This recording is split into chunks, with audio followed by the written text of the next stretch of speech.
Hello mga mami, andito naman po tayo para magluto ng ibang ulam.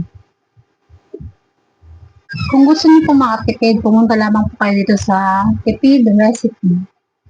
Yan, kung kayo po ay nagtitipid at gusto niyo talaga makatipid, ito lamang, punta lang po kayo sa channel na ito. Ngayon po magluluto po tayo ng tokwa. Ginisang beans na may tokwa with giniling. Yan. Bumili po ako sa palengke, 3 piraso. Dahil mura naman po ito, 3 pesos lang isa, 12 pesos lang po. Then, bumili ako ng 10 pesos na beans. Then, 100 pesos na giniling. Pero yung giniling naman po, hindi natin lahat ilalagay ito. Baka kalahati lang. Tapos, kailangan din natin ng siling labuyo, pampasarap at saka pampalasa. And then, sibuyas at saka bawang. Ihisa po natin sa sibuyas ang bawang ang beans. Bali, ang gagawin po natin mga mami ay pipito muna natin ng tokwa. Yan, ito na po mga mami ang tokwa. Bali, hiniwa ko na ang tokwa ng ganyan sa kwadrado, square. And nahiwa na rin ang beans. Dito lang. Tapos yung giniling ko, hindi ko na nilagay lahat dahil masyadong marami.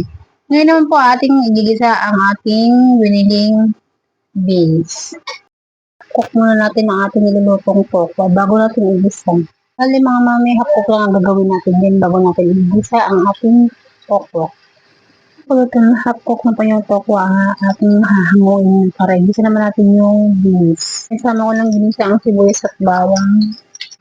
Ang nilagay ko ng giniling ngayon, susunod naman natin ang beans. Haluin ko natin mga mami para mapailalim nyo sa ibabaw ng beans. Para pare-pare pantay-pantay itong maluto. Tatakpan po natin sandali. Hindi naman kung mga mami lalagyan natin ng kaunting tubig.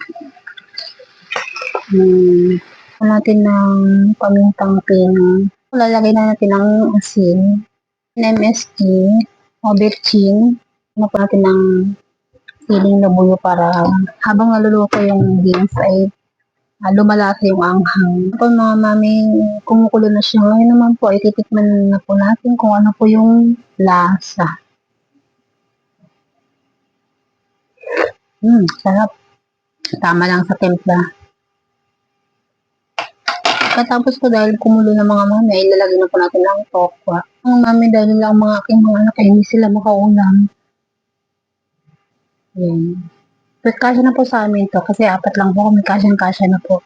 Kung kayo naman ay nagbabudget, ganyan na lang inutan mo. Bali, gumas lang po ako ng 65 pesos.